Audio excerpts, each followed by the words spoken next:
Welcome to the jungle. I'm a lion. Looking to do a little hunting today. Let's see what's lurking in the bushes. So there's a segment where we comment on videos, where I comment on videos. And today I wanted to do a shout out to this guy. I think his name is Ragnar Cabell. He's about to make the introduction himself. Let me introduce him. Situation. I was traveling with a bunch of students. I'm a yoga teacher, by the way. My name's Raghunath. Ray. Well, how'd you get that name? So I don't want to get into the whole detail because he actually has a long speech about that. So yeah. But yeah, he was sorry, I had to write this stuff because I don't want to mess it up. He was an ex-punk rock vocalist. He was a former monk, and he was a yoga teacher, or he is a yoga teacher. I believe he's also a vegan. So he's quite an interesting story. So the reason I bring this character or this particular person out is because he has this really crazy story that honestly, it just blew my mind. And I thought that everybody should know about it. If you don't want to watch the full 2 hours of the Joe Rogan Experience, I personally like listening to it and watching it. But let me show you what I mean when I mean like a crazy story. And it's definitely not like the old days when I used to slum it in the ashrams. But I miss that slumming it too. I miss sort of like just being out there in the elements when it was freezing. There was no heat. Forgot to put the mic on. So we're about to get to the point. So I just want to like get to this particular situation. So he's gonna explain a story that happened to him, and honestly, it was quite a story. So you're gonna hear a very interesting perspective. Yeah. It has a secondary effect, like you just said, and the third way it affects you is at the time of death. The idea, I've actually had almost a near-death experience with this too, where you are focused. In the same way you're not angry, you're not freaking out, you become incredibly focused, as if I'm about to leave my body. And you can say it, once I was attacked. And I had it probably the most spiritual experience of my life. And it was... How were you attacked? By the way, this guy, he actually knows jiu-jitsu and everything like that. So he did have some martial arts experience. And, yeah. Story, but it's... I was at a show. We were at the time of my life when I was monks. We were all monks. And we were traveling, and we played in sort of a ghetto part of Buffalo at a big show. Materially speaking, it was great. We were big. People loved us. We sold merchandise. And which band was this? This was Shelter. It's my next band. And after the show, it was about 2 a.m, and everybody's getting out of the club. And I'm in the alley getting interviewed for some magazine. And our van is parked. You could drive the car in the van in the club, and all the doors and windows are open, and our guys were unloading all the gear. And basically only a few people left in the club, breaking down the club. And I was outside getting interviewed. And all of a sudden, this car pulls up with these massive dudes who weren't from the punk scene. They look like just sort of ghetto. Okay, so I'm just being real. The fact that 3 ghetto boy looking big dudes show up, that would have automatically made me want to red flag run like hell. And they were ripped, and they were big, and they just grabbed one of the younger kids. I mean, our shows, everyone was 17, 19, 20. They grabbed one kid and just beat the living crap out of him. And I was like, and I'm getting interviewed, so it's sort of awkward. And it's happening about 50 yards away from me. Just randomly started beating him up, didn't talk to him first? Didn't talk to him. Picked him up, threw him down, beat him, and then went to another kid and did that. By the time they got to the third kid, everybody just started running for their life. Here's like you don't think of these things in times of great like fear and anxiety. Why didn't you do this? Why didn't you do that? All I did was I ran back in the club to get my band. I said, you guys, we got to get out of here. There's a bunch of crazy guys outside. And all my roadies, we're all monks, by the way, but all the guys who were my roadies said, we can't go anywhere. Like, the equipment's half in the car, the t-shirts aren't loaded.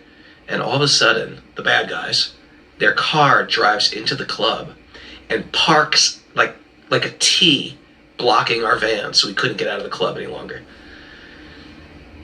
And they get out of the car, and there's not that many people. There's a couple bands and sound men and stuff like around the club. And the biggest guy gets out, and he grabs a gun. And he just goes in a really serious and unemotional way. I've got a gun, and I'm going to kill everyone tonight.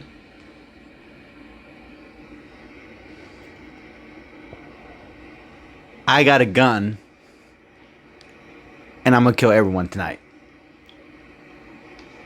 Damn. Okay? I've been in situations like that before, okay? And I'm going to tell you, it ain't pretty. Especially in a ghetto neighborhood. So, especially this guy. Look at this guy. This guy does not look ghetto. And it was one of these, like, eerie, sort of like eerie organ music you could hear. And I was like, it just felt like, oh, this is the day. You know, the day you always talk about, that death day, where you don't expect it, and you expect it, and you get the ace of spades. That's your day now. And I was like, oh, shit. And I was the older, devotee, Krishna devotee. We were Krishna devotee monks, or Bhakti yoga monks. And so all the other guys in the band came up to me. What are we going to do? What are we going to do? Now, they weren't right near us at the time. They were literally going around and beating people up. And all the other monks came up to me, Raghu, what are we going to do? And I had already sort of given up on escaping or anything. I don't know where I got this from, because I'm definitely not an elevated soul. But I said, we're going to die tonight. And so we're going to chant. And I went into the Jesus Christ. I know. Why wouldn't you just run? You know what? That is a good freaking point. That's what I'm saying. Why didn't you run, dude? This dude straight up was just like, okay, I'm just accepting my faith. I mean, don't get me wrong. Like, hey, more power to you. Hey, you know your situation. You're backed into a corner. What are you going to do? But, I mean, I would have at least thought a little bit smarter than that, man. Come on. I don't know, but let me circle back with this. I grabbed the drum out. I play this Indian drum. And we all started chanting these mantras to Nrsimhadev, who's an avatar of Vishnu. You usually chant for a type of protection, but we all started really focusing and chanting this mantra. It's an unbelievable story, but it's all true. And as they were beating up people, they finally came to us. And all my guys ran for their life. Some guys were on end of the van, in the van, above the van. Smart. And I'm surrounded by this gang. And the biggest guy just grabs the gun, and he goes to me, do you want some? Damn. I was like... What do you tell that man? What do you tell him? Come get some? With a gun? Sorry about that. So my brother told me I have such a big mouth that eventually, if I were to have that situation occur to me, somebody put a gun on me, I would actually just keep on talking. And he was right. I would have kept on talking. But now as I'm older and wiser now, and I actually have someone I really care about and people that really care about me, I obviously would rather keep my mouth shut. Trick question. What am I supposed to say here? And so I just, by the way, I didn't look like a monk. I had jeans on, or I didn't. It's not like let's beat up monk day. It was just a random act of violence. And so I just put my hands like in a namaste and said, Hare Krishna. I'm a devotee of Lord Krishna. Sorry, I'm not, no offense, but like, wow. Angry. And then, for the first time in my life, I felt completely helpless. I was just like repeatedly beaten and just punched. And it's just one of those things. It's not like you can even fight back. You are just getting pounded. But what happened was, every time I got punched, I chanted a mantra. So it was sort of like, Vishnu, Narayan, Chaitanya, Krishna, Govinda, Gopal. Every time I chanted, to the point where I was like, oh, this is amazing. I'm actually chanting. I was actually stepping outside myself saying, I'm actually in meditation on sacred names. And then all of a sudden, my head was down, and I looked behind me, and there was these 3 girls coming to protect me, and they had baseball bats. And then I realized, no, they're not. They're the girlfriends of these guys. And then I started getting hit by a baseball bat. Unbelievable. 3 times in the head, 1 in the shoulder, and 2 in the legs. Jesus. And every time and this is a random thing. There's no reason. As far as I know, it was random. As far as I know, it was random. I didn't know them. They didn't know me. They weren't from that scene. Our show was in a ghetto. You know, there's always a cause of something, but I have no idea what the cause was. And so in the ghetto, wow. Every time, but miraculously, and you read these stories in the Mahabharata and the Ramayana, all these epics of India. The great sage leaves his body. He calls Lord Krishna's chariot in front of him. Then he chants these mantras, and I'm thinking, oh my God, I'm chanting these mantras at the time of death. I'm chanting at the time of death. This is the perfection of my life. That was what was going through my head. I kid you not. And I was like outside of my body, and I wasn't fearful. And then all of a sudden, to wrap up the story, everything stopped. And I didn't really know what happened, but what was happening was all the guys in the band jumped in our van, and plowed through their car and took off. And I can't remember how, but I ended up in the street, in some ghetto street, carrying this Indian clay drum. I looked like, ever seen that movie Carrie? The girl is covered in blood. I was covered in blood from my head. That is messed up. The fact that his crew, the people that was with him, left him hanging like that, that is messed up. I'm not gonna lie, I know what I know that feeling is not great. I know that, and I've been in both different spectrum of that. So all the way down, all over the drum, and I'm walking in the streets trying to flag down a car. The cars would slow down, see me, and then speed away because I looked like a zombie or something. And then I realized, oh man, something. And you know, you're running sort of high on adrenaline.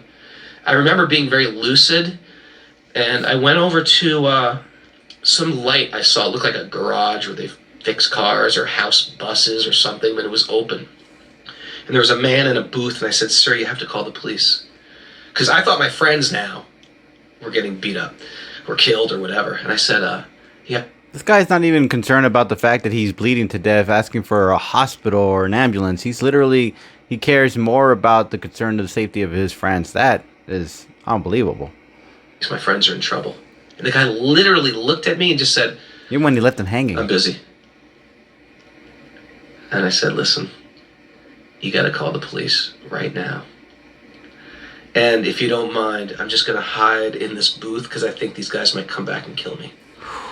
And so I'm kneeling down in this dirty garage at 2 a.m. The first thing in my mind is, no one knows where I am.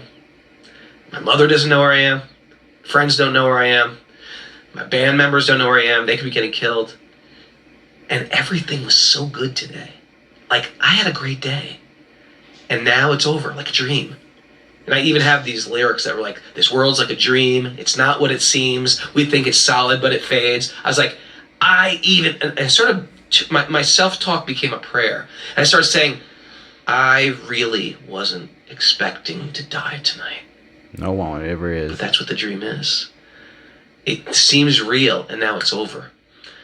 And damn. I started to think like, oh my God, I was sort of like in a state of like samadhi when I was getting beat up. I was focused, I was connected, and I was chanting at that time. I said, but now, maybe I'm just trying to think my Boy Scout first aid is like, I might have a concussion.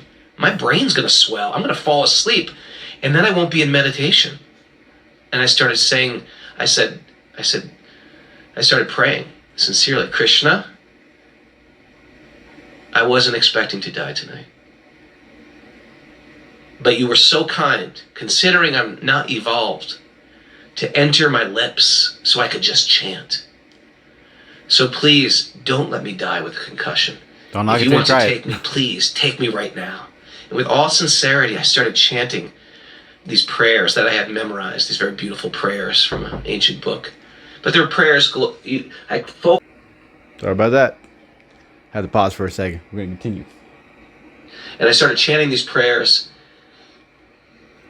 And then, unfortunately, I lived. Unfortunately, because I was in such a it's already over. Meaning, I was at a. That is ridiculous. How I would want to die.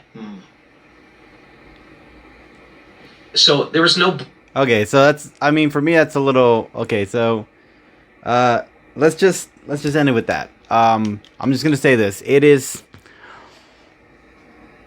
I mean, it's incredible, his story. The fact that he got jumped by these three dudes, and the fact that he got beaten by a bat and he was bleeding and he was walking the streets with like a monk thing, and you know, all this stuff is crazy. And the fact that he was okay with the idea of accepting his fate, and I thought that was pretty crazy. I'm not saying that he's crazy, but the fact that he I think that we always get so fearful of death. I'm not saying that, you know, hey, you should jump off a building or something like that. I'm just saying that we get fearful of death sometimes, that we don't realize that it is part of life, and we shouldn't be so scared of it, more than the fact that it is part of life, and just that we should just enjoy living rather than be afraid, so fearful about the idea of dying.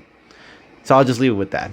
I hope you guys enjoyed this. This was a really powerful story. I hope to share you guys the link in the bottom below. And I hope you guys enjoyed this. Catch you guys later. Peace.